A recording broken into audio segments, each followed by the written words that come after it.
ஐந்தாம் தமிழர் சங்க நேயர்கள் அனைவருக்கும் வணக்கம். இந்த பாட்காஸ்டுடைய நோக்கமே நம்மளுடைய கருத்துக்கள் மக்களுக்கு இன்னும் வேகமாக போய் சேரணுன்றது தான். அது மட்டும் இல்லை, உண்மையான தமிழர்களுக்கு எழுற கேள்விகளையும் சந்தேகங்களையும் கூட இந்த பாட்காஸ்ட் மூலமாக தெளிவுபடுத்திடுவோம். அதனால் அனைத்து தமிழர்களுமே இந்த பாட்காஸ்ட்டை கண்டிப்பாக பாருங்கள், உங்கள் உறவினர்கள் மற்றும் நண்பர்களுக்கும் பகிருங்க. இப்போ நம்ம ஐயாவுடன் கூடிய கலந்துரையாடலை ஆரம்பிச்சிடலாம். ஐயா வணக்கம். ஐயா வணக்கங்கம்மா. வணக்கம் ஐயா. நம்மளுடைய கருத்துக்களை மக்கள்கிட்ட எளிய முறையில் கொண்டு சேர்க்கறதுக்காக ஐந்தாம் தமிழர் சங்கம் இந்த பாட்காஸ்ட் எபிசோட்ஸை முன்னெடுத்திருக்கோம். ஐயா, உங்களுடைய சிறு அறிமுகத்தை இப்போ சொல்லிருங்க. எனது பெயர் வேலாயுதன் பாண்டியன். வேலாயுதம்ன்றது எங்கள் அப்பா பேர். எங்களுடைய சொந்த ஊர் வந்து குன்னியூர். இது உளுந்தூர்பேட்டைக்கும் கள்ளக்குறிச்சிக்கு இடையில இருக்கிற தியாகதுருகம்ன்ற ஒரு சிறிய நகரத்துல இருந்து ஒரு 6 கிலோமீட்டர் தூரத்துல எங்கள் ஊர் இருக்கு. இதுதான் என்னுடைய பிறந்த ஊரை பத்தி என்னை பத்தியான ஒரு சிறு அறிமுகம். ஐயா, உங்களுடைய குடிப்பெயரை பத்தி கொஞ்சம் சொல்லுங்க. நாங்க வந்து பார்க்கோகுல மலைய மன்னர் உடையார் அப்படின்ற இதுதான் எங்களுடைய குலம். குலப்பட்டம்ன்றது உடையார்ன்றது, குலப்பெயர்ன்றது பார்க்கோகுல மலைய மன்னர். இதுதான். ஐயா, உங்களுடைய குலம் சொன்னீங்களா, பார்க்கவம், அதற்கான பொருள் என்னது? அது வந்து இப்ப பார்க்கோகுல மலைய மன்னர் இருக்குது. வார் கோவன், வார்னா மலைத்தொடர்னு பேரு, கோவன் என்றால் அரசன். அதே போல மலைய மன்னர் அப்படின்றதும் அதே பொருள்ல தான், 2 பொருள்ல வருது. ஏன்னா இது ஏன் இப்படி வந்ததுன்னா, முன்னால வந்து எல்லாம் ஒன்னா இருந்தது. அதுக்கப்புறம் நத்த மன்னர் பிரியறாங்க, அவங்க விவசாயத்துக்கு வந்துடுறாங்கன்றதால இப்ப அதுக்கு அடிஷனலா, அதாவது கூடுதலா ஒரு பேர் கொடுக்குறாங்க. அதனால அது அவங்க நத்த மன்னர், நாங்க மலைய மன்னர் அப்படின்ற மாதிரி. அவங்க வந்து விவசாயம் பண்ண ஆரம்பிக்கும் போது நாங்க மலையில தான் இருந்தோம். அதனால அந்த வித்தியாசத்தை காமிக்கிறதுக்காக அவங்க நத்த மன்னர், நாங்க மலைய மன்னர்ன்ற மாதிரி வந்தது. அதுக்காக தான் இந்த 2 பேர் வர்றது. பார்க்கோ குலம்ன்றதா மூல பேரு. பிறகு இந்த குலம் 2ஆ பிரியும் போது எங்களுக்கு வந்து மலைய மன்னர்ன்ற இன்னொரு பட்டம் கொடுக்கப்படும். ஐயா, இப்ப இந்த பார்க்க குல உடையார்லயே பிரபலமானவர்கள் இருக்காங்களே, பிரபல கல்வி நிறுவனம் வைத்திருப்பவர்கள், அது போன்ற பிரபலமானவர்கள்லாம் இருக்காங்களா? அவங்கள உங்களுக்கு தெரிஞ்சவங்க யாராச்சும் இருக்காங்களா? பார்க்கோ குலம் சார்ந்த முக்கியமான அந்த தலைவர்கள் எங்களுக்கு உறவினர்கள். அதனால அவங்க பேரை நான் சொல்ல வேணாம். பார்க்ககுல சங்கத்தினுடைய முக்கியமான தலைவரே எங்களுக்கு உறவினர்கள் தானே. ஓ, உறவினர்களா? உறவினர்கள்னா எப்படியா? தூரத்து சொந்தம் அதையா, இல்ல நெருங்கிய உறவினர்களா? ரொம்ப நெருங்கிய உறவு தான். ஓ சரி. ஐயா, உங்களுடைய சொந்த ஊர்ல இன்னும் உங்களுடைய உறவினர்கள்லாம் இருக்காங்களா ஐயா? சொந்த ஊர்ல இருக்காங்க. வட தமிழ்நாட்டுல, அதாவது சேலம் முதல் கொண்டு இங்க எல்லா பகுதியிலும் அவங்களுக்கு சொந்தக்காரங்க இருக்காங்க. ஓ சரி. ஐயா, உங்களோட குலதெய்வம் பத்தி கொஞ்சம் சொல்லுங்க ஐயா. எங்களோட குலதெய்வம் வந்து பச்சையம்மன் தான். அது வந்து எங்க ஊர்ல இருந்து ஒரு 10 கிலோமீட்டர் தொலைவில் இருக்கு. அதுதான் எங்களுடைய குலதெய்வம். அந்த குலதெய்வம் கோயில இருந்து தான் நான் ஆசைவம் பற்ற பல ஆய்வு தகவல்களை திரட்டியிருக்கேன். அதாவது எங்க ஊர்ல பிள்ளையார் கோயில், பெருமாள் கோயில், மாரியம்மன் கோயில், ஊருக்கு வெளியே ஐயனார் கோயில், இவ்வளவுதான் இருந்தது. அப்புறம் முருகன் கோயில் கட்டணும்னு எங்க அம்மாவுடைய விருப்பம். அந்த முருகன் கோயிலை 4 ஆண்டுகளுக்கு முன்னால எங்க ஊர்ல நிர்மாணிச்சிருக்கிறோம். அது எங்களுடைய குடும்ப நிதியிலிருந்து தான். நாங்க அண்ணன் தம்பிகள்லாம் காசு போட்டுதான் அந்த கோயிலை நிர்மாணம் செய்யறோம். அது சிறப்பா இயங்கிக்கிட்டு இருக்கு அந்த கோயில். ஐயா, இப்ப சில பேர் வந்து வேணும்னே வந்து சொல்றாங்க, நம்ம என்னதான் வந்து நம்ம இதோ பண்ணி நம்மளுடைய குடி இதுதான் அப்படின்றத நம்ம சொன்னாலும் அவங்க வந்து சாதி சான்றிதழ் தான் வந்து அவங்களுடைய வந்து குடியை வந்து சொல்லணும் அப்படின்றா போல இந்த திராவிட அரசு கொடுத்த அந்த சாதி சான்றிதழ் வந்து எடுத்துட்டு வந்து ஒரு ஆதாரமா வந்து காமிச்சே ஆகணும் அப்படின்னு சொல்றாங்க ஐயா. இதை பத்தி நீங்க என்ன ஐயா சொல்றீங்க? அது நானும் காமிக்கலாம்ல, அது ஒன்றும் ஒரு விஷயம் இல்லை. ஆனா இன்னைக்கு பாத்தீங்கன்னா இந்த சொசைட்டியே கரப்ட் சொசைட்டியா இருக்கு. காசு கொடுத்தா எந்த சர்டிபிகேட் வேணாலும் வாங்கலாம், எந்த சர்டிபிகேட் வேணாலும் யாருக்கு இருந்தாலும் வாங்கலாம், உங்ககிட்ட பவரும் பணமும் இருந்ததுன்னா. அதனால இதை காமிக்கிறதால ஒருத்தங்க தமிழ்னு ஆயிட மாட்டாங்க. அவங்களுடைய செயல்பாடுகள் தான் நீங்க பார்க்கணும். ஒருத்தர் தமிழரா இல்லையான்றது வந்து அதை பத்தி நான் பிறகு ஒரு தெளிவான விழியம் போடுறேன். எப்படி தமிழ் தேசியவாதிகளை அடையாளம் காண்பதுன்னு ஒரு சிறப்பான விழியை நான் உங்களுக்கு சொல்றேன். நான் அதை வச்சுதான் நீங்க எடை போடணும் ஒவ்வொருத்தரும். ஏன்னா இது வந்து யாரு வேணாலும் எப்படி வேணாலும் போய் பேசிக்கலாம், அவங்க அடையாளத்தை மறைச்சிக்கலாம். அதனால நாம நம்முடைய அரசியல், நம்முடைய செயல்பாடு, இதை வச்சுக்கிட்டு தான் ஒருத்தரை வந்து நீங்க யாருன்னு கண்டுபிடிக்க முடியும். ஐயா, இப்போ உங்க கூட பிறந்தவங்க எத்தனை பேரு? அவங்க எல்லாரும் இப்ப சொந்த ஊர்ல இருக்காங்களா, இல்ல எல்லாருமே வந்து சென்னை அந்த மாதிரி இருக்காங்களா?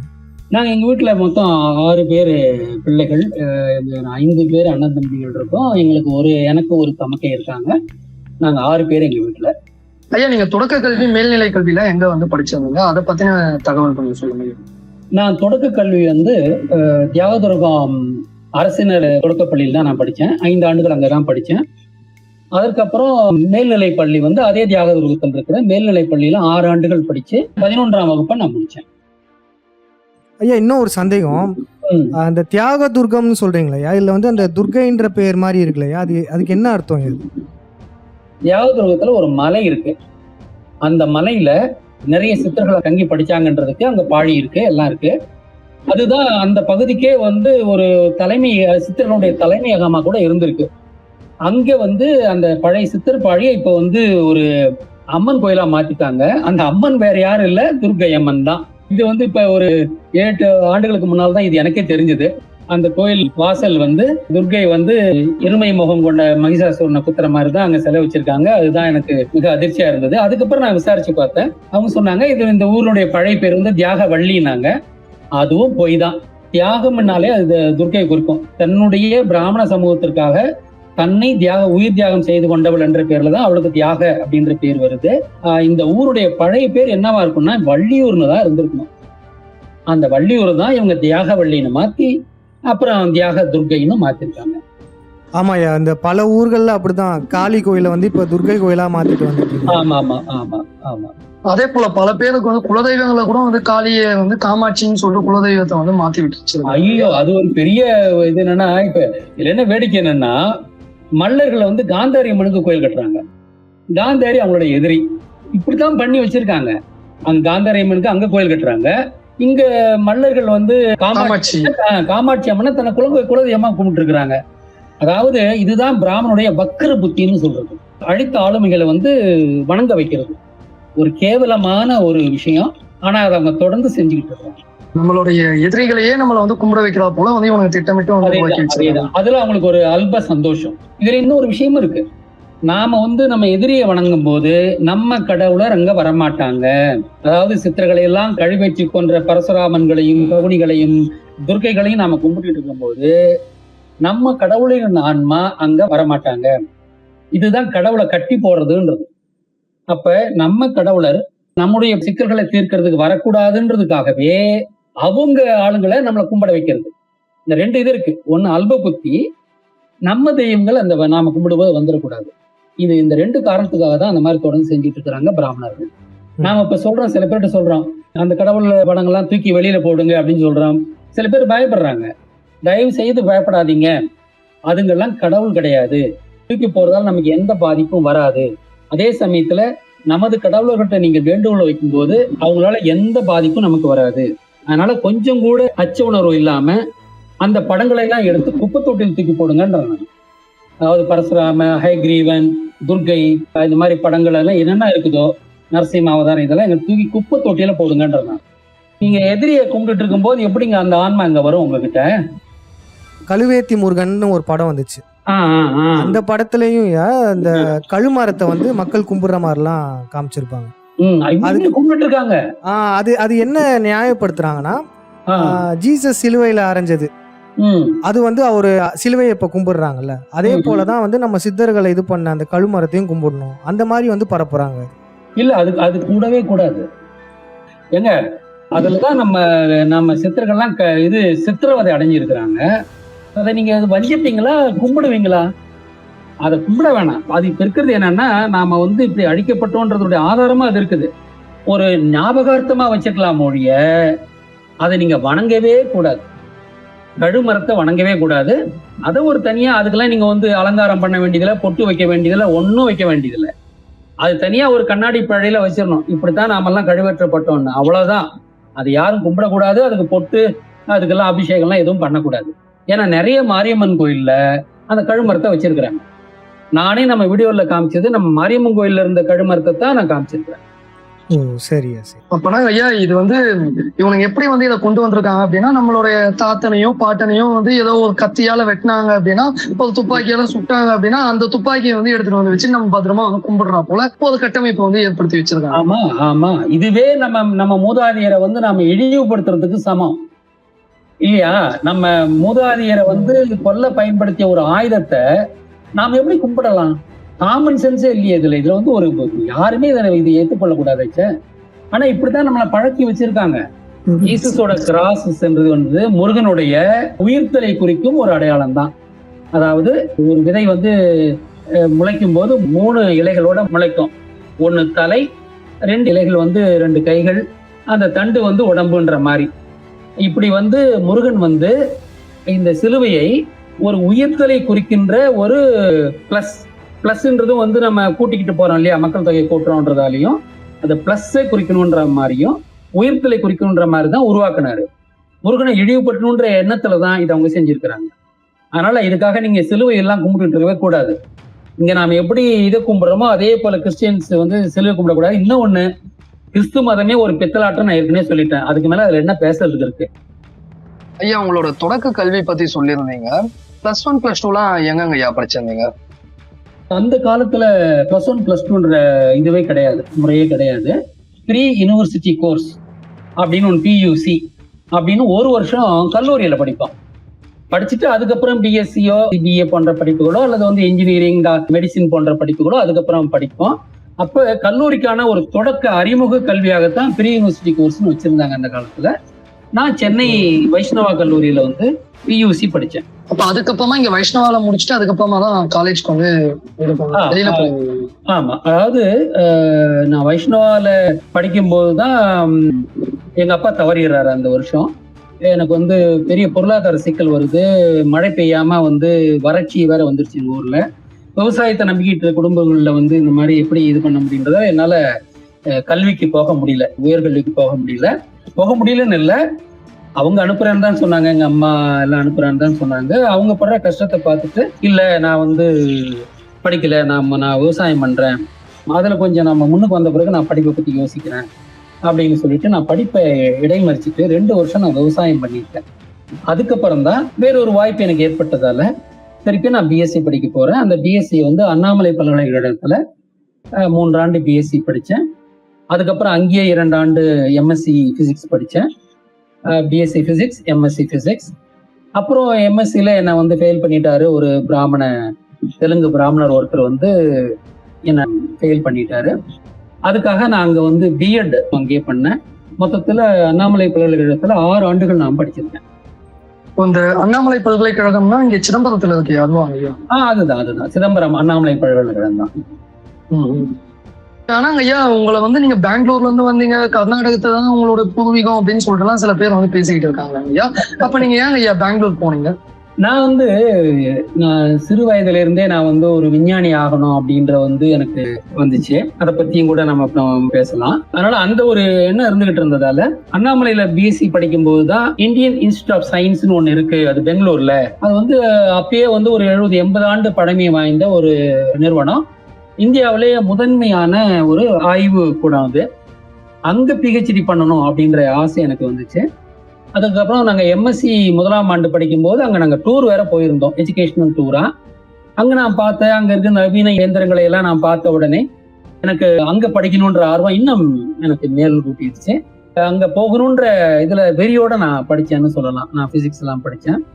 எனக்கு இந்த விவசாயம் பண்ணும்போது 2 வருஷம் நான் வந்து வயலில் இருக்கும்போது பிசிக்ஸ், கெமிஸ்ட்ரி, கணிதம் இது 3லுமே நான் வந்து ரொம்ப என்னுடைய திறமையை ரொம்ப அதிகமாக வளர்த்துக்கிட்டேன்.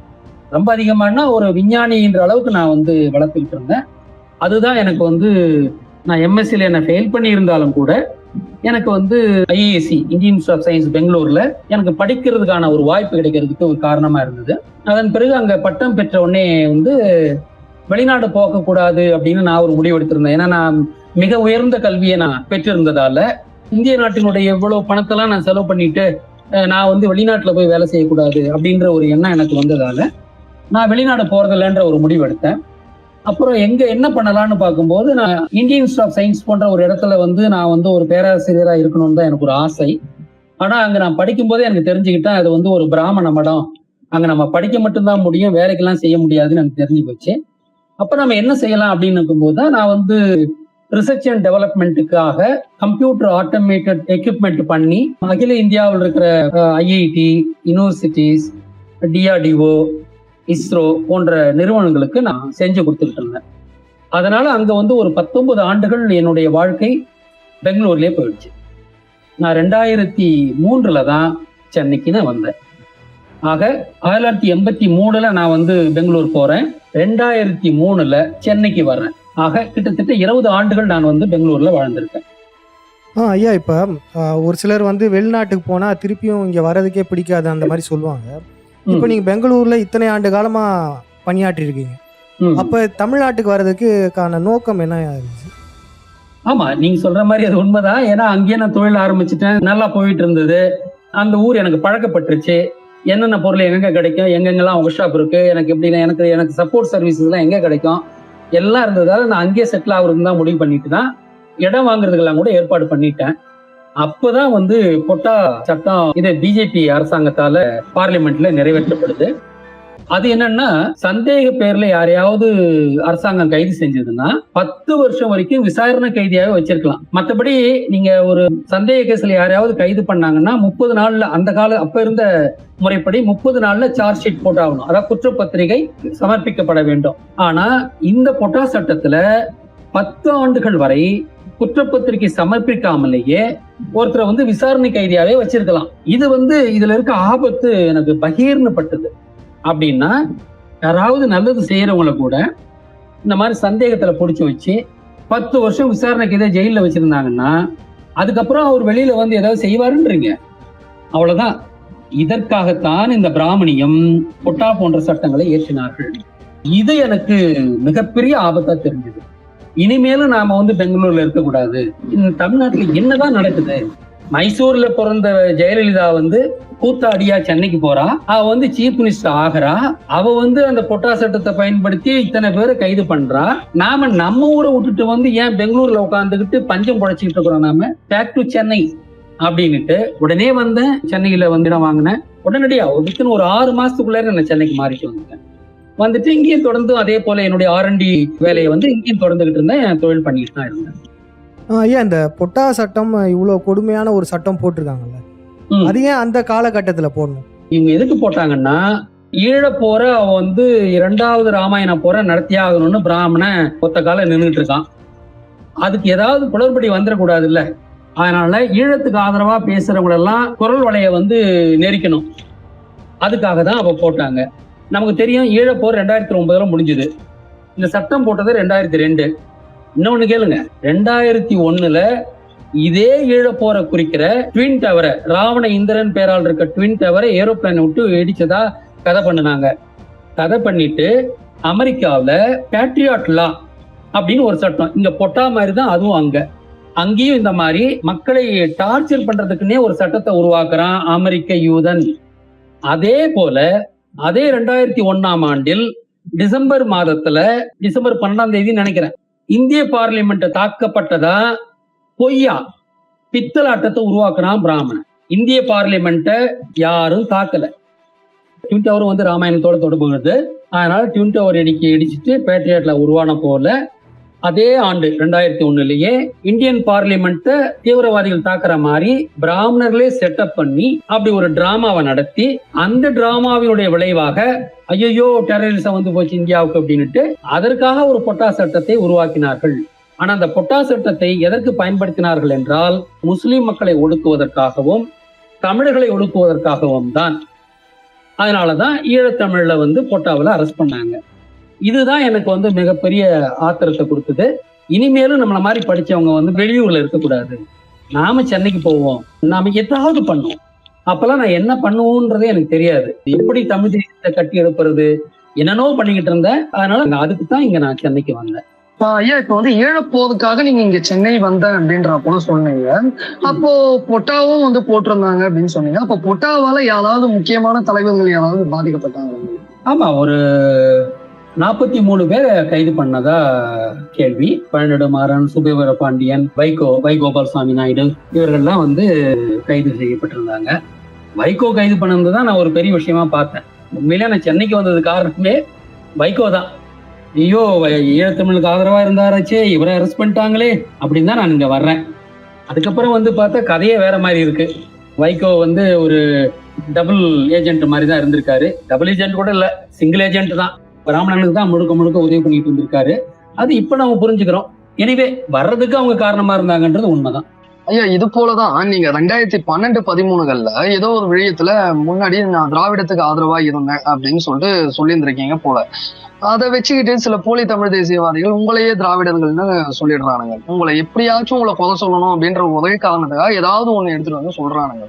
ஆனா இவங்களுக்கு எல்லாம் ஈழப்போதுக்கு முன்னாடி வரணும் நாம அத்தனை பேருமே வந்து திராவிடத்துக்கு தான் வந்து ஆதரவாக இருந்தோம். ஏன்னா திராவிடம் நம்மளை காப்பாத்தோம் அப்படின்ற ஒரு மனநிலையில இருந்தோம். ஈழப்போதுக்கு அப்புறமா தான் நமக்கு திராவிடம் வேற தமிழினம் வேற அப்படின்ற ஒரு புரிதலை ஏற்படுது அப்படின்றத பத்தி உனக்கு பேச மாட்டாங்க. எதையாச்சும் ஒன்றத்தை எடுத்துட்டு வந்து உங்களை வந்து கொலை சொல்லிக்கிட்டே இருக்காங்க. இதை நீங்க எப்படி பாக்குறீங்க? நீங்க சொல்லுவீங்கல்ல, ஈழத்துக்கு முன் தமிழ் தேசியம், ஈழப்போருக்கு பின் தமிழ் தேசியம். இந்த ஈழப்போர் நடந்ததுக்கு அப்புறமும் ஒரு தமிழ் தேசியவாதி திராவிடத்தை ஆதரிக்கிறான்னா அவன் போலி. ஆமா, நிச்சயமா. அதாவது நமக்கு என்னங்க தெரியும், நாம கண்ணுல கட்டி விட்ட மாதிரிதான் நம்மளை வாழ வச்சிருக்காங்க. திராவிடம் வந்து ஏதோ நமக்கு நல்லது பண்ண மாதிரியும் அப்படித்தானே கட்டமைப்பு பண்ணி இருந்திருக்கிறாங்க. அது நமக்கு புரியலையே, பெரும்பாலான மக்களுக்கு புரியலையே. நாடகம் நடிச்சிருக்கிறாங்க எல்லாரும், நமக்கு தெரியல. அந்த சமயத்திலேயே மாநாடு மயிலாடு அந்த பக்கம் போர் நடந்துட்டு இருக்கு. இந்த பக்கம் ஆமா கலைஞர் டிவியில வந்து மாநாட மயிலாட போட்டுட்டு இருந்தாங்க. அது வந்து யாராவது செய்வாங்களா? ஒரு தமிழன் செய்வானா? இதெல்லாம் நமக்கு எவ்வளவு வைத்தறிச்சலை உருவாக்கி இருக்கிறது. நிச்சயமா அவங்கள நாசமா போகணுன்றதான் நம்ம எண்ணம். எப்படி செய்ய முடியும்? ஒருத்தங்க அங்க செத்துக்கிட்டு இருக்கிறான், பாஸ்பரஸ் குண்டை போடுறான், கிளஸ்டர் பாம்பு போடுறான், சின்ன குழந்தைங்களாம் செத்துக்கிட்டு இருக்குது. இங்க அவன் மாநாட மயிலாட போட்டுட்டு இருக்கான், வந்தேறி தெலுங்க. எவ்வளவு பெரிய அழிச்சாட்டி இதெல்லாம். இதுக்கப்புறமே எப்படி திராவிடத்தை தூக்கி நிறுத்திட்டு இருக்க முடியும்? 2010 முடிஞ்சு போச்சுங்க. அதுக்கு முன்னால நமக்கு ஒண்ணுமே தெரியல. இவனுக்கு கட்டமைச்ச உலகத்துல வாழ்ந்துகிட்டு இருந்தோம். ஏன்னா பிராமணனுக்கு இவன் எதிராக இருக்கிறதா காமிச்சுக்கிட்டு இருந்தான்றதால நாம இவன் நமக்கு நண்பன் நினைச்சிட்டோம். அதுதான் நாம செஞ்ச தப்பு. ஈழப்போருக்கு அப்புறம் தான் தெரிஞ்சது கருணாநிதி செய்த துரோகத்தின் விளைவாகத்தான் திராவிடம் வேற ஆரிய வேற ரெண்டு பேரும் ஒருத்தர் தான்ன்றது அப்பதான் நமக்கு புரிய ஆரம்பிக்குது. அதற்கப்புறம் தான் நம்ம திராவிடத்தை விட்டு வெளியே வர்றோம். ஆனா இனிமேலும் ஒருத்தன் திராவிடத்தை பத்தி பேசுறான்னா சத்தியமா அவன் தமிழனாவே இருக்க முடியாது. 2009 அப்புறம் எவனாவது திராவிடத்தை பத்தி இன்னமும் பேசிட்டு இருக்கான்னா அவன் தமிழனா இருக்கவே முடியாது. அவ்வளவுதான் நான் சொல்றேன். இப்போ இதுதாங்க ஐயா நம்ம வந்து செயல்பாடுகள் வச்சுதான் வந்து அவங்க தமிழராக இருக்காங்களா இல்லாட்டி தமிழர் இல்லையா அப்படின்றத புரிஞ்சுக்க முடியும் அப்படின்றத நீங்க இதைதாங்க ஐயா சொல்றேன். இப்போ ஐயா இந்த 2009 அப்புறமா வந்து உடனே 2009 இழப்போதப்பவே வந்து நிறைய தமிழர்களுக்கு இந்த விஷயங்கள் வந்து புரிஞ்சிருக்கும். அப்ப திராவிடர்கள் நமக்கு வந்து பகையானவர்கள், அவங்க வந்து தமிழர்கள் கிடையாது, அங்க ஏதோ இருக்கு அப்படின்றத கொஞ்சம் கொஞ்சமா நிறைய பேருக்கு வந்து புரியறதுக்கு ஒரு சில ஆண்டுகள் ஆகிருக்கலாம். ஒரு 2 வருஷமோ 3 வருஷமோ ஆகிருக்கலாம். ஆனால் ஐயா இன்னமும் 2020 இன்னமும் வந்து திராவிடம் வந்து இது திராவிட மாடலை வரவேற்கிறேன் அப்படின்னு சொல்லிட்டு பேசுறாங்க ஐயா சில பேரு. அதுக்கெல்லாம் என்னங்க ஐயா பண்றது? அப்பனா தமிழர்களாக இருக்கிறதுக்கு ஏதாவது வாய்ப்புகள் இருக்கா? இல்லைங்க, சத்தியமா ஒரு தமிழன் திராவிடம் இப்படி இவ்வளவு செஞ்சதுன்னு அதுவும் சொல்றேன். 2009 2023 இப்ப கிட்டத்தட்ட 14வது வருஷம் நடந்துகிட்டு இருக்குது. இன்னமும் அப்படி பேசிட்டு இருக்காங்கன்னா நிச்சயமா அவங்க தமிழர்கள் கிடையாது. தமிழன்ற போர்வையில் இருக்கிற மாற்று மொழிக்காரனா தான் இருக்க முடியும் வழிய அவன் தமிழனாக இருக்கவே முடியாது. சில பேருங்க ஏன் இந்த ராமசாமி நாயக்கருக்கு வந்து வீர வணக்கம் அப்படின்னு சொல்லிட்டு வந்து பண்றாங்க. நிச்சயமா நிறைய தமிழ்நாட்டில் இருக்கிற நிறைய பேர் இந்த கருப்பு சட்டை போட்டு சுத்திட்டு இருக்கான், தமிழன் தான் சுத்திக்கிட்டு இருக்கிறாங்க. அவங்களால எதுவும் வந்து கிழிக்கவும் முடியாது. உண்மை அதுதான். எது உண்மையோ அதன் பார்ப்பட்டு ஒருத்தர் நிக்கலன்னா அவங்க நமக்கு பயன்பட மாட்டாங்க. முதல்ல செய்யணும். அதனால வழிகாட்டை ஏத்துக்கிறேன், தலைவரை ஏத்துக்க முடியாதுன்னு குழப்பி பேசுறதெல்லாம் ஒரு பித்தலாட்டவாதம் தான் சொல்லணும். ஆச்சா, திராவிடத்தை முற்று முழுதாக விலக்கி விட்டு கருப்பு சட்டையே போடாமல் இனிமே தப்பித்தவரை கூட நம்ம கருப்பு சட்டை போட்டக்கூடாது. அந்த அளவுக்கு நாம எவன் உருவாகிறானோ அவன் தான் தமிழ்னா இருக்குமோ ஒழிய நான் கருப்பு சட்டையும் போட்டுப்பேன், நான் தமிழ் தேசியம் பேசுவேன்றதெல்லாம் இது ஊரை ஏமாற்றுகின்ற செயல். அது இந்த காலத்துல அதெல்லாம் இந்த பருப்புலாம் வேகாது ராஜா, வேகாது. சரிங்க ஐயா. இப்ப வந்து நீங்க இந்த ஒரு சில காரணங்கள்னால தான் நீங்க இப்ப சென்னைக்கு வந்திருந்தேன் அப்படின்னு சொல்றீங்க. அப்ப உங்களுடைய குடும்ப வாழ்க்கைகள்லாம் எப்படிங்க ஐயா இருந்தது? எனக்கு மனைவியும் 2 பெண் குழந்தைகளும் உண்டு. உங்களுக்குள்ளார ஒரு கருத்து வேற்றுமை ஏற்பட்டது. தமிழ்நாட்டுல ஒரு மாற்றத்தை ஏற்படுத்தணும்ன்ற ஒரு வெறியோட நான் வந்திருக்கேன். நான் வந்து என்னுடைய செயல்பாடுகள்லாம் எப்படி இருக்கும்ன்றது நான் வந்து ஓரளவுக்கு ஊகிச்சு தான் இருந்தேன் நான். அதனால என்னுடைய செயல்பாடுகளால் எனது குடும்பத்துக்கு பாதிப்பு வரக்கூடாதுன்றதால எங்களுக்குள்ள ஏற்பட்ட ஒரு கருத்து முரண்பாடை நான் சாதகமா பயன்படுத்திக்கிட்டு நான் தான் என் குடும்பத்துல இருந்து நான் பிரிச்சுக்கிட்டேன். நாங்க வந்து விவகாரத்து வாங்கிக்கல, ஆனா பிரிஞ்சு வாழ்றதுன்ற முடிவை நான் எடுத்துக்கிட்டேன். அதனால நான் வந்து கடந்த 18 ஆண்டுகளா நான் என்னோட குடும்பத்தை விட்டு பிரிஞ்சுதான் வாழ்ந்துட்டு இருக்கேன். பெண் குழந்தைகளுக்கு அவங்களுக்கு படிப்புக்கு சார்ந்தவன இதை வந்து எங்க பூர்வீக சொத்து அவங்களுக்கு நான் கொடுத்துட்டேன். அதான் அதோட என்னுடைய இது போச்சு. அவங்களுக்கு மற்றபடி எதுவுமே நான் இல்லை. அவங்களுடைய கல்விக்கு நான் உதவி பண்ணியிருக்கேன், அதோட சரி. மற்றபடி அவங்களுக்கும் எனக்கும் எந்த விதமான தொடர்பும் இல்லை. நான் தனியாக தான் இயங்கிட்டு இருக்கேன். 18 ஆண்டுகளா நான் தனியாக தான் இயங்கிட்டு இருக்கேன். ஐயா, இப்ப பெற்ற குழந்தைகளை விட்டு தனியா இருக்கிறீங்க, இதனால எதுவும் உங்களுக்கு வருத்தம் எதுவும் இல்லையா? மன வருத்தம் இல்லாம எப்படிங்க இருக்கும்? மன வருத்தம் உண்டுதான். பிள்ளைங்கள்லாம் விட்டுட்டு வந்து இப்ப ஆர்மியில போய் வேலை செய்யறாங்களே, அவங்க மனநிலை எப்படி இருக்கும்? ஆமா, திரும்பி வருவான்னு நினைச்சிட்டு போறாங்களா? அப்படி இல்ல, விட்டுட்டு போறாங்க. ஆனா நான் வந்து பாத்தீங்கன்னா பார்டர்ல மட்டும்தான் எனக்கு ஆபத்துன்னு கிடையாது. எனக்கு எங்கிருந்து வேணாலும் ஆபத்து வரலாம். நான் வந்து சமுதாயத்துல இருந்துகிட்டு நான் வேலை செய்யறேன். ஒரு வக்கிர புத்தி கொண்ட ஒரு சமூகத்துக்கு எதிராக நான் வேலை பார்த்துக்கிட்டு இருக்கிறேன். அதாவது நான் வந்து இந்த பொது இதுக்காக நான் வேலை செய்யறேன்றதால அதுக்காக தான் நான் பிரியறேன்றதையும் நான் தெரிஞ்சுக்கிட்டேன். என் பிள்ளைங்க கேட்டாங்க, அப்ப நாங்க உங்களுக்கு பிள்ளை இல்லைங்களா அப்பா அப்படின்னு கேட்டாங்க. நான் அவங்களுக்கு சொன்ன பதில் இதுதான். நான் உலக தமிழர்களுக்காக எனது வாழ்க்கையை நான் அர்ப்பணிச்சுக்கிட்டேன். உலகத்தில் இருக்க எல்லா தமிழ் குழந்தைகளும் என்னோட குழந்தைகள் மாதிரிதான். அந்த குழந்தைங்கள நீங்களும் ஒண்ணு, அவ்வளவுதான். நான் அப்படிதான் பாக்குறேன். நான் அப்படி பார்த்தாதான் இது சரியா வரும் அப்படின்னு தான் என் பிள்ளைகளுக்கே நான் சொன்னேன். ஐயா, சொல்லுங்கம்மா. உங்களுடைய ஆய்வு முறைகள்லாம் வந்து எப்படியா இருக்காது, அதை பத்தி கொஞ்சம் சொல்லுங்க. நிறைய பேர் தமிழ்நாட்டில் என்ன நினைக்கிறாங்கன்னா, 4 புத்தகத்தை படிச்சுட்டு தொகுத்து எழுத நான் ஆய்வாளர்னு நினைச்சிட்டு இருக்கிறாங்க. அது ஆய்வு கிடையாது.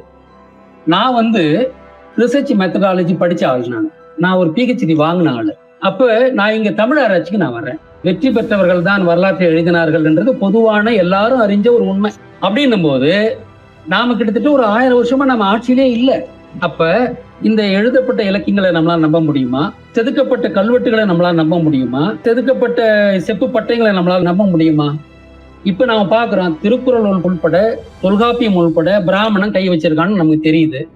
அதனால என்னுடைய ஆய்வு முறையில இலக்கியங்களோ கல்வெட்டு சான்றுகளோ செப்பு பட்டயங்களோ வராது. ஊர்கா மாதிரி வேணா எங்கேயோ தொட்டுப்பேன், அவ்வளவுதான்.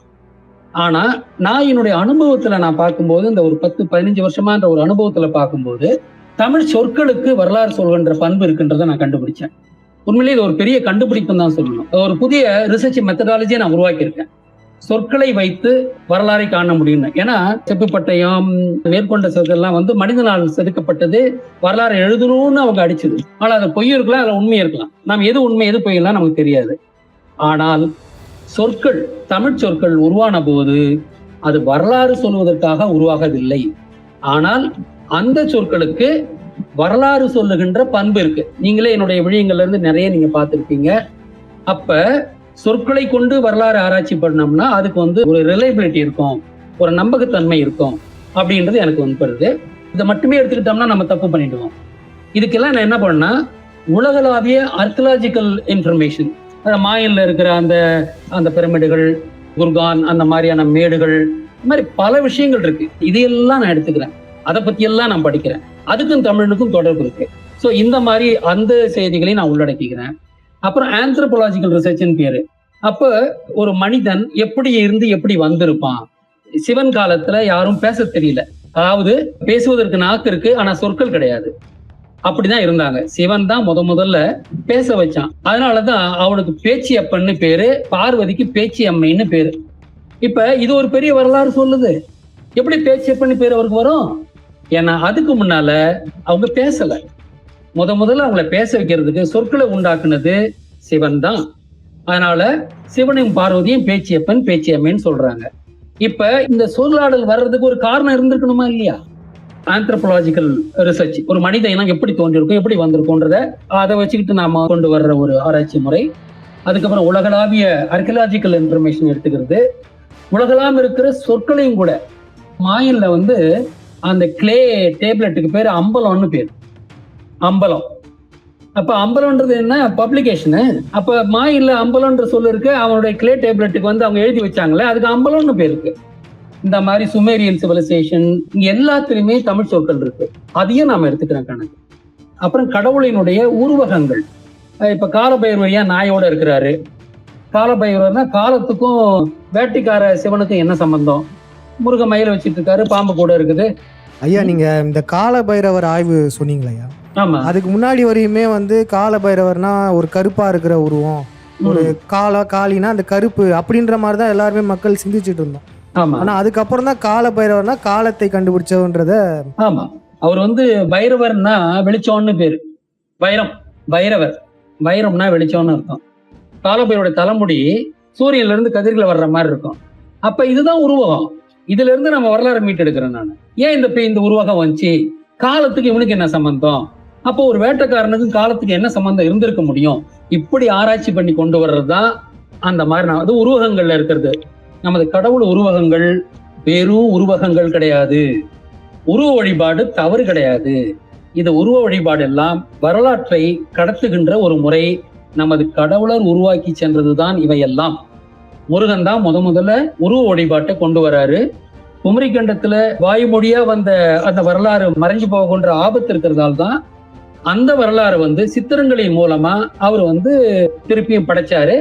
அதுல இருந்துதான் நமக்கு உருவ வழிபாடு வந்தது. அப்போ ஒரு உருவமே வரலாறு சொல்லுகின்ற ஒரு உருவகம் தான். ஐயா இப்ப மூவி டிகோடிங்லாம் பண்றீங்களா ஐயா? ஆமா. உண்மையிலேயே படங்கள்ல வந்து அவ்வளோ வரலாறு இருக்கா? மக்களுக்கு வந்து அவ்வளோ பெரிய ஒரு கேள்விகள் இருக்கு. படத்துல இவ்வளோ வரலாறு சொல்ல முடியுமான்ற மாதிரி. ஆமா ஆமா. அதாவது இப்ப நம்ம ஒவ்வொரு காலகட்டத்திலையும் ஒரு பப்ளிகேஷன் மீடியான்னு ஒன்று இருக்கா இல்லையா? ஒரு நூல் எழுதுவோம், மக்களை கூட்டி வச்சு, அறிஞர்களை கூட்டி வச்சு அதை அறிமுகப்படுத்துவோம், எல்லாரும் படிங்கன்னு சொல்றோம். அந்த மாதிரி ஒரு பப்ளிகேஷன் தான் ஒரு திரைப்படமும். அப்ப பிராமணனுடைய ஒரு கான்டெம்பரரி ஒரு பப்ளிகேஷன் மீடியா, மக்களை சென்றடைய ஒரு மீடியான்றது திரைப்படம் தான். அப்ப அவன் என்ன பண்றான்னா, பிராமணன் நமக்கு புரியுற மாதிரி வரலாறு சொல்லணுன்றது அவனுடைய எண்ணம் கிடையாது. அவன் அவனுடைய சந்ததியருக்கு உண்மை வரலாறு சொல்லணும். அந்த உண்மை வரலாற தன்னுடைய சந்ததியினருக்கு, அது நம்ம தமிழனுக்கு அவன் என்னெல்லாம் பண்ணனா, முன்னால் எப்படி இருந்தது தமிழ்நாடு, இதெல்லாம் சொல்றதுக்கு அவன் உருவாக்கி வச்சிருக்கிறது தான் திரைப்படம். திரைப்படம் மட்டுமல்ல, அவன் எழுதின புராணங்களும் இந்த வரலாறு சொல்லுது. இப்ப இந்த கழுவேத்தி முருகன்ற ஒரு படம் வந்துச்சு இல்லையா? ஆமா. பரசுராமனை முருகனா பாவிப்பாங்க அப்படின்னு சொன்னீங்க. இதுலயே வந்து கழுவேத்தி முருகன், அதாவது முருகனை வந்து முருகன்ற மாதிரி பரசுராமன் இதை காமிச்சிருப்பாங்க. அதே மாதிரி இந்த படத்துடைய இயக்குனர் பாத்தீங்கன்னா அம்பேத்குமார். நீங்க சொல்லியிருந்தீங்கல்ல, அம்பேத்கரை வந்து பரசுராமனை தான் வளர்த்திருக்காங்கன்றத நீங்க நிறுவனீங்க. இந்த படத்துடைய டைரக்டருமே வந்து அம்பேத்குமார் யாராச்சும் பேர் வைப்பாங்களா முதல்ல? அதேதான். இது வந்து செயற்கையான ஒரு பேர் இது ஆச்சுங்களா. இப்படிதான் அவங்க வரலாறு சொல்றாங்க. இப்ப நாம வந்து அன்னைக்கு பரிபாஷையில எழுதுனாங்க சித்தர்கள் வந்து சில முக்கியமான குறிப்புகளை எல்லாம் எல்லாருக்கும் புரியக்கூடாது, சித்தர்களுக்கு மட்டும் புரியணுன்றதுக்காக பரிபாஷையில எழுதுனாங்க. நேரா படிச்சா ஒரு பொருள் இருக்கும், அதாவது நீங்க கட்டுடைச்சு படிச்சீங்கன்னா வேற ஒரு பொருள் வரும். அந்த பரிபாஷையில, அதாவது பிராமணன் தங்கள் சமூகம் புரிந்து கொள்ளக்கூடிய பரிபாஷையில அவன் திரைப்படங்களை எடுக்கிறான். ஆனா இப்ப இதுல என்ன நடந்து போச்சுன்னா, கடந்த பல ஆண்டுகளாக நாம வந்து ஒரு 3-4 ஆண்டுகளாக திரைப்படத்தை நம்ம டீகோட் பண்றோன்ற போது அவன் எப்படி அந்த பரிபாஷையை உருவாக்குறான்றது இப்ப நான் அத்துப்படி ஆயிடுச்சு எனக்கு. அதனால மிக துல்லியமா நான் வந்து அவங்கள டீகோட் பண்ண என்னால முடியுது. அவனுடைய தாட் ப்ராசஸ் என்னன்னு புரிஞ்சு போச்சு. முதல்ல கொஞ்சம் கஷ்டமா தான் இருந்தது. அதுக்கப்புறம் அவன் எப்படி வேலை செய்யறான், எப்படி அவன் சிந்திக்கிறான்றது எல்லாம் நமக்கு அத்துப்படி ஆகி போச்சு. ஆனா இப்ப அவன் போட்ட உடனே நமக்கு எல்லாம் அதோட முழு இதுவுமே நமக்கு தெரிஞ்சிருந்து. ஆமாயா, இப்ப வர படங்கள்லயும் கொஞ்சம் குழப்பி எடுக்கிறான், நம்மள குழப்புறதுக்காக மாத்தியும். ஆமா அது செய்வாங்க, அதையும் செய்வாங்க. அதனாலதான் நான் சொல்றேன், 2019க்கு முன்னால வந்த படத்தை முழுமையா நம்பலாம். அதுக்கப்புறம் வர்ற படங்கள்லயும் உண்மை வருது. ஆனா ரொம்ப ஜாக்கிரதையா நம்ம ஹேண்டில் பண்ணோம். அதுக்கு வந்து ஒரு பயிற்சி தேவை. சும்மா எல்லாருமே வந்து டீகோட் பண்ற முடியாது. டார்க் நைட் ரைசஸ் படத்துல வந்து கோத்தம் சிட்டியை வந்து நியூயார்க்னு காமிக்கிறான். இதை சில இன்டர்பிரட்டர் வந்து தப்பா புரிஞ்சுக்கிறாங்க. அது நடந்தது வந்து நியூயார்க்ல, அதாவது யாழ்ப்பாணத்தில் நடந்ததுன்னு சில பேர் தப்பா நினைக்கிறாங்க. அது கிடையாது. அந்த எல்லா படத்தையுமே, அந்த 3 படையுமே கோத்தம் சிட்டினா அவனை பொறுத்த வரைக்கும் நியூயார்க்கா இருந்தாலும் அது கிருஷ்ணனின் ஊரையும் தான் சொல்லுது. ஏன்னா நியூயார்க்கு வந்து மன்ஹாட்டன்னு பேரு. மன்காட்டன்னா யாரு? அது கிருஷ்ணன் தான். காட்டுல இருக்கவன் கிருஷ்ணன் தானே. அப்ப அந்த கோத்தம் சிட்டியை வந்து சில பேர் நினைக்கிறாங்க அது ராமாயணத்தை குறிக்க நினைக்கிறாங்க. அது கிடையாது. அப்படி அவங்க இன்டர்பிரட் பண்றாங்க. அதெல்லாம் தப்பு. மூவியை இன்டர்பிரட் பண்ணா கூட அதுக்கு ஒரு எக்ஸ்பர்டைஸ் தேவைப்படுது. அதுக்கு வந்து கொஞ்சம் நல்ல ஒரு ஆய்வு திறமை இருக்கணும், பொறுமை இருக்கணும், நிதானம் இருக்கணும், அவசரப்படாம மற்ற ஆய்வுகளையுமே சேர்த்து பண்ணணும். அந்த சேர்த்து பண்ணணும். ஒரு ஹோலிஸ்டிக் அவுட்லுக் இருக்கணும் நமக்கு. சும்மா ஒரு பகுதியை மட்டும் பார்க்க கூடாது. அதுக்குதான் ஒரு ட்ரைனிங் தேவைன்ற நான். உங்களுடைய ஆய்வுகள்லாம் பார்த்தீங்கன்னா இப்போ யாருமே இதுவரையும் கண்டுபிடிக்காததெல்லாம் சொல்லியிருந்தீங்க. இப்போ எடுத்துக்காட்டுக்கு சிவன் வந்து இரும்பை கண்டுபிடிச்சாரு, முருகன் பல டெக்னாலஜிகளெல்லாம் முருகன் காலத்திலேயே வந்துருச்சுன்றலாம் சொல்லியிருந்தீங்க. அது வந்து இப்போ சாமானிய மக்கள் நம்ம ஆய்வுகள்லாம் பார்க்கல. அவங்களாம் வந்து எப்படின்னா ரொம்ப பிரமிச்சு போறாங்க, ஒரு குழப்பத்திலையும் போறாங்க. முருகன் 10,000 வருடங்களுக்கு முன்னாடி வாழ்ந்தாரு. ஆமா. அவரு காலத்துல எப்படி ஒரு டெக்னாலஜி, அதுவும் டெலிஃபோன் வந்திருக்குன்னு சொன்னீங்க, அது ஆமா. எப்படி உருவாக்கி இருப்பாங்க? 10,000 வருடங்களுக்கு முன்னாடி எப்படி ஒரு டெலிஃபோன்ற டெக்னாலஜி, அது டெலிஃபோன்றதை பெருசா பாக்குறாங்க அந்த டெக்னாலஜி, அது சரி. அது கொஞ்சம் விவரிச்சு சொல்லுங்க அந்த டெக்னாலஜி எப்படி. இல்ல, அதாவது நானே இப்ப ஒரு ஒரு புதிய உண்மையை உணர்ந்திருக்கிறேன். மனிதன் பேச தெரியறதுக்கு முன்னாலேயே அவன் சயின்டிஸ்டா மாறிட்டான். அவனுக்கு பேச்சு தான் இல்ல, அவன் அப்பயே ஏகப்பட்ட விஷயங்களை அவன் செய்ய ஆரம்பிச்சுட்டான். இப்ப கூட சிந்திக்கும் போது பாத்தீங்கன்னா, ஆமா, இப்ப கூட எனக்கு ஒரு உதாரணம் என்ன சொன்னேன்னா, காக்கா வந்து கல்ல தூக்கி போட்டு தண்ணி குடிச்சதுன்ற ஒரு கதை தொடக்கப்பள்ளியிலேயே நமக்கு சொல்றாங்க. ஆனா அது உண்மையே அப்படி ஒரு எக்ஸ்பெரிமெண்ட் பண்ணி காக்கைக்கு அவ்வளவு அறிவுத்திறன் இருக்கு. அது வந்து கல்ல தூக்கி போட்டு தண்ணி மேல வச்சு குடிக்கிறத வந்து இப்ப செஞ்சே காமிக்கிறாங்க. அந்த மாதிரி சூழ்நிலையில காக்கையை உருவாக்கி கொடுத்துட்டு தண்ணி இல்லாம அது வந்து அந்த மாதிரி செஞ்சு அதை வந்து ப்ரூவ் பண்ணியிருக்காங்க. அப்ப காக்கையே ஒரு சயின்டிஸ்ட் தான். அப்ப பேச தெரியாத மனிதன் மட்டும் சயின்ஸ் பண்ணலையா, பண்ணிக்கிட்டு தான் இருந்தான். ஆச்சுங்களா? அட்டாமிக் தியரி சொன்ன டால்டன்ன்றது சிவன் தான். அவர் வந்து வெறும் 50 கோட்பாடுலாம் சொல்லல, அது பிராமணன் தான் 50 கோட்பாட்டுன்னு நம்மளை சுத்தி விட்டுட்டான். முழுக்க முழுக்க டால்டன் இன்னைக்கு என்ன சொன்னானோ அத்தனையும் அன்னைக்கு சிவன் சொல்லிட்டு தான் போயிருந்தாரு. சிவன் பல தனிமங்களை கண்டுபிடிச்சிருக்காரு. தங்கம், இரும்பு, இது நமக்கு தெரிஞ்சது.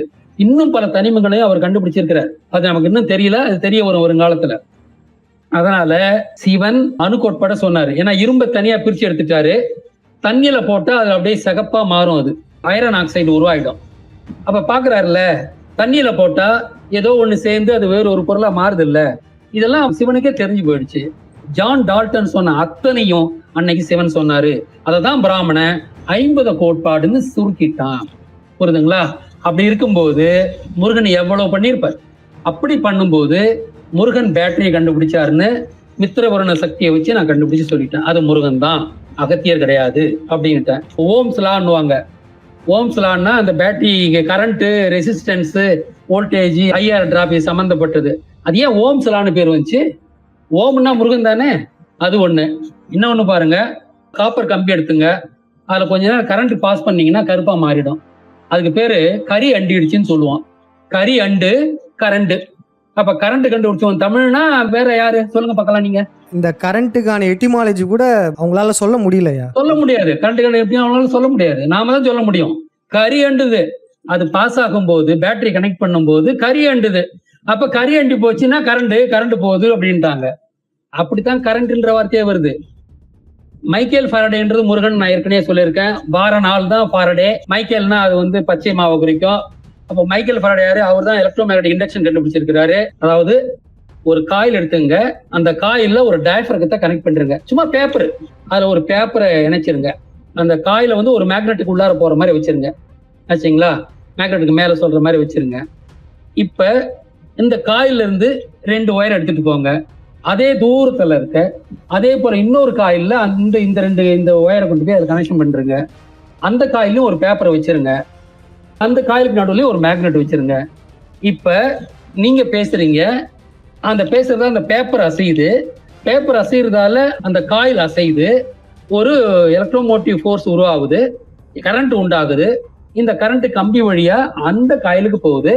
நீங்க பேசுனது அந்த பேப்பர் ஆடும்போது சத்தமா அதிர்வலைகளை வந்து காத்துல ஏற்படுத்துறதால அங்க சத்தம் கிடைக்குது. இது வந்து என்னங்க கஷ்டமா சொல்லுங்க பார்க்கலாம்?